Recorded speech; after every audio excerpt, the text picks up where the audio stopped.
मित्रांनो, आपण बघू शकता नाशिकमध्ये त्र्यंबकेश्वर मंदिराच्या कमानीपाशी थांबलेलो मित्रांनो बघू शकता. इथून एक 50 ते 60 मीटरच्या अंतरावरती मंदिर आहे. रांगेतून जाण्यासाठी अशा पद्धतीचा रस्ता.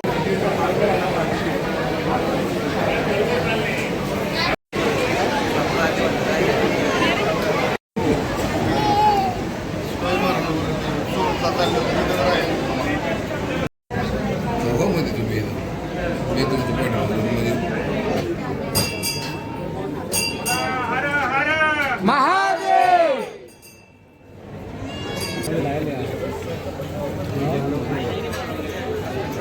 तर मित्रांनो, फायनली आपले दर्शन झालेले. लाईनीमध्ये लागून 2 ते 3. तर नमस्कार मित्रांनो, welcome to my YouTube channel Krish एमटीमध्ये तुमचं खूप खूप स्वागत. मित्रांनो, 2 ते 3 दिवसापूर्वी आपण नाशिकला गेलो, त्र्यंबकेश्वरला आपण कशासाठी गेलो? दर्शनासाठी गेलो आणि पूजेसाठी गेलो. तिथून आल्याच्या नंतर 2 दिवसानंतर मी इंट्रो शूट करतो मित्रांनो. तर हा ब्लॉग तुम्हाला कसा आवडला असेल तर लाईक करा, कंटिन्यू करा. मित्रांनो, हे बघू शकता आपण सध्या नाशिकमध्ये त्र्यंबकेश्वरमध्ये. हे जे बघता मित्रांनो पाणी हे आणि आज महाशिवरात्री असल्यामुळं होऊ शकत आहे इकडं किती गर्दी आहे मित्रांनो.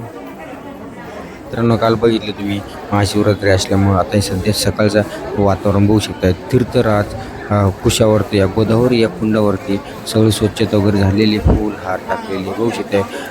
लोक स्नान वगैरे करत आहे मित्रांनो. मंदिराच्या आजूबाजूचा परिसर बघू शकताय. प्राचीन दगडाचं बांधकाम मित्रांनो बघू शकताय.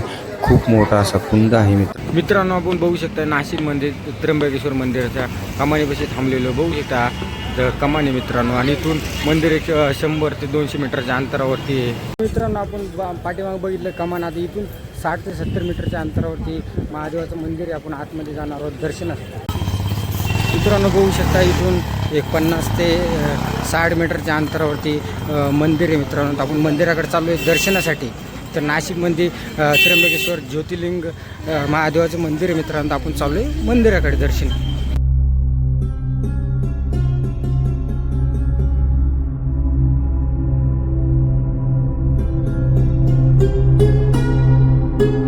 तर मित्रांनो, बघू शकता त्र्यंबकेश्वर मंदिराच्या शेजारी छत्रपती शिवाजी महाराजांचं स्मारक आहे आणि उद्याच्या शिवजयंतीच्या निमित्ताची तयारी चालू आहे मित्रांनो. बघू शकता अशा पद्धतीची. तर मित्रांनो, मंदिराच्या परिसरामध्ये बघू शकता अशा पद्धतीची फुलं वगैरे आहेत. आपण फुल हार वगैरे घेऊ शकतो आणि घेतले. रांगेतून जाण्यासाठी अशा पद्धतीचा रस्ता वगैरे.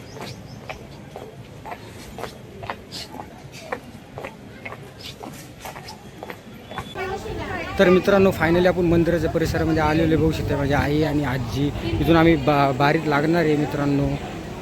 तर मित्रांनो, बघू शकता आतमध्ये आलेलो लाईनीत लागण्यासाठी आणि जाणार आपण. बघू शकता गर्दी किती आहे. तर 2 ते 3 तास आपल्याला दर्शनासाठी लागणार आहे.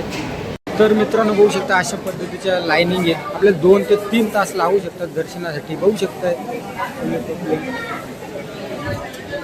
तर मित्रांनो, 12 ज्योतिर्लिंग भारतामध्ये आहेत. तर भारतामधील 12 ज्योतिर्लिंगपैकी महाराष्ट्रामध्ये प्रमुख 3 ज्योतिर्लिंग आहेत मित्रांनो. नंबर 1 भीमाशंकर ज्योतिर्लिंग पुणे जिल्ह्यामध्ये येते. नंबर 2 त्र्यंबकेश्वर ज्योतिर्लिंग नाशिक जिल्ह्यामध्ये येते. आणि नंबर 3चा ज्योतिर्लिंग घुणेश्वर हा बीड जिल्ह्यामध्ये येतो मित्रांनो. तर असे 12 ज्योतिर्लिंग आहेत मित्रांनो. प्रत्येक लाईनीमध्ये 2 ते 3 स्क्रीन लावलेले आपल्याला लाईव्ह मंदिराचं महादेवाच्या पिंडीचं लाईव्ह दर्शन भेटते मित्रांनो. बघू शकता सध्या पूजेची तयारी चालू आहे मित्रांनो. 2 महाराज आतमध्ये आहेत, पंडितजी आहेत. आपण बघू शकता ते पिंडीमधून पाणी वगैरे धुवून धावून मस्त पूजेची तयारी चालू आहे.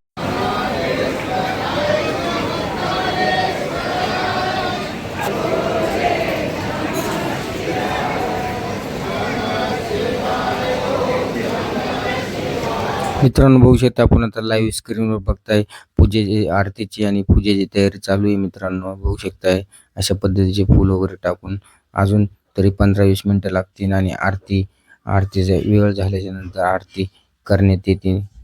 मित्रांनो, आपण ज्या लाईनीमध्ये उभे कक्षा क्रमांक E3 यामध्ये उभे मित्रांनो. बघू शकता मंदिराचे दरवाजे महाराजांनी बंद केलेले आहेत महादेवाची पूजेची तयारी करण्यासाठी. आणि आता दरवाजा बंद आहे मित्रांनो. बघू शकताय फूल वगैरे टाकून लिंग महादेवाच्या पिंडीवरती आणि महादेव विराजमान करण्यासाठी त्याच्यामुळं डोर वगैरे बंद केलेले बघू शकते. पब्लिक किती सगळे लोक थकलेले आहेत, कोणी खाली बसलेले, कोणी वरती बसलेले आहेत. फॅन वगैरे AC वगैरे सगळे मित्रांनो बघू शकते. पब्लिक 2 ते 2.5 तास झालेले आणि त्याच्यानंतर आता दरवाजे उघडलेले आहे मित्रांनो. बघू शकता तुम्ही अशा पद्धतीचं महादेवाचं ज्योतिर्लिंग सजवलेले महाराजांनी पिंड वगैरे ठेवलेली, पिंडच्या वरती महादेवजी विराजमान झालेले आहेत. बघू शकता अशा पद्धतीने. बघू शकताय शिवजीचे भाविक भक्त लाईनीमध्ये थांबून थांबून वैतागलेले आहेत. आता अंतिम टप्प्यामध्ये आपण मंदिराच्या परिसरामध्ये पोहोचलेलो आहोत. होऊ शकता इथून पुढच्या आपण डायरेक्ट मंदिराच्या परिसरामध्ये पोहोचणार आहोत. मित्रांनो बघू शकता इकडच्या साईडला पूर्ण खाली तरी पब्लिक येते मित्रांनो. आणि आता फायनली आपण मंदिराच्या आतमध्ये आपण प्रवेश करणार आहोत मित्रांनो. बघू शकता मंदिराच्या बांधकामाने इथं सिंगल डोर असल्यामुळं आपण हळूहळू एक एक जातात. बघू शकता मित्रांनो. हार्दिक स्वागत मित्रांनो. श्री त्र्यंबकेश्वर देवस्थान ट्रस्ट आपले सहर्ष स्वागत करत आहे मित्रांनो. आणि मंदिराच्या परिसरामध्ये जाण्यासाठी अशा पद्धतीनं रांगा वगैरे लावलेल्या आहेत. आणि बघू शकता मंदिर अजून एक 20 ते 20 मीटर अंतरावरती हे मित्रांनो. बघू शकता फायनली आपण मंदिराच्या मेन डोर पाशी आलेलो. आतमध्ये मोबाईल कॅमेरा वगैरे अलाउड नाही मित्रांनो. तो बोर्ड लावलेली याची दक्षता आहे. तर मित्रांनो फायनली आपले दर्शन झालेले. लाईनीमध्ये लागून 2 ते 3 तास वेळ लागून आपण दर्शन वगैरे केलेले. बघू शकता मंदिराच्या परिसरामध्ये सध्या मंदिराचं काम चालू आहे. आणि या साईडला सगळी पब्लिक फोटो वगैरे काढतात. बघू शकता इथं महादेवाचं त्रिशूळ आहे मित्रांनो. बघू शकताय आणि हे माझे मित्र फोटो वगैरे काढतात. तर मित्रांनो बघू शकता सगळे भाविक भक्त सगळे लाईनीत लागून 2 ते 3 तास दर्शन केल्याच्या नंतर सगळे मंदिराच्या बाहेर आल्याच्या नंतर फोटो वगैरे काढतात मित्रांनो. बघू शकता मंदिराचं बांधकाम पूर्ण प्राचीन आणि दगडांना बांधलेले आणि सध्या मंदिराचं काम चालू आहे. आणि मंदिराच्या परिसरामध्ये काही लोक खाली बसून ओम नमः शिवाय जप करतात आणि काही लोक बघू शकता फोटो वगैरे काढतात. आणि पब्लिक बघू शकता आवड दिशेने चाललेत आणि मंदिराचं बांधकाम चालू आहे मित्रांनो. क्लिनिंग वगैरे चालू आहे. बघू शकता अशा पद्धतीने सेंटरिंग बांबू वगैरे लावलेले बघू शकता. आणि इथं पोलीस बॅरिकेड वगैरे लावलेले मित्रांनो. बघू शकता अशा पद्धतीचं हे मंदिर आहे मित्रांनो. त्र्यंबकेश्वर नाशिक ज्योतिर्लिंग मित्रांनो. 12 ज्योतिर्लिंगपैकी एक ज्योतिर्लिंग आहे मित्रांनो. बघू शकता. आणि इथं पूर्ण मराठी आणि इंग्लिशमध्ये पूर्ण लिहिलेलं इथं बघू शकता. तुम्ही व्हिडिओ पॉज करून पूर्ण डिटेल वाचू शकता मित्रांनो. बघू शकता मराठी हिंदी इंग्लिशमध्ये पण लिहिलेले मित्रांनो. त्या त्र्यंबकेश्वर ज्योतिर्लिंगचं काय महत्त्व आहे इथं.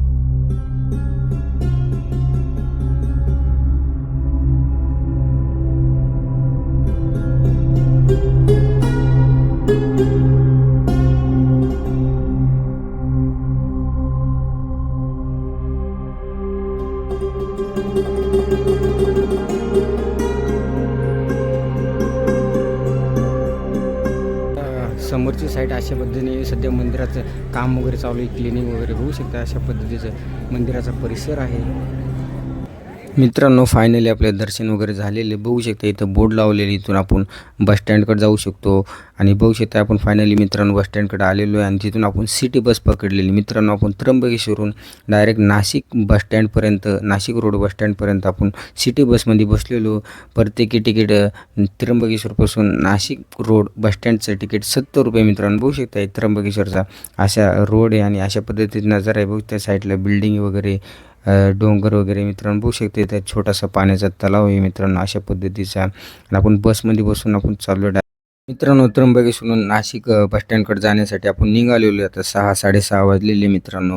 तर रात्री खूप उशीर झाल्याच्या नंतर आपण मावशीची इथं मुक्काम केल्याच्या नंतर आपण फायनली दुसऱ्या दिवशी सकाळी पुण्यासाठी जाण्यासाठी निघालेलो. बघू शकताय छत्रपती शिवाजी महाराज जयंती सोहळा मोठ्या थाटामाटात साजरा करत आहेत मित्रांनो. नाशिककर बघू शकता आपण Nashik bus stand, Nashik road bus स्टँडपासून आपण फायनली बसमध्ये बसलेलो पुण्याकडे जाण्यासाठी. बघू शकता मंदिर मित्रांनो किती सुंदर आणि अशी पावसाळ्यात खूप भारी दिसते. पाठीमागं डोंगर वगैरे मित्रांनो. आणि आपण निघालेलो पुण्याकडे जाण्यासाठी. तर पुण्याकडे जाण्यासाठी माझ्यासोबत माझी आई आणि मी आहे मित्रांनो.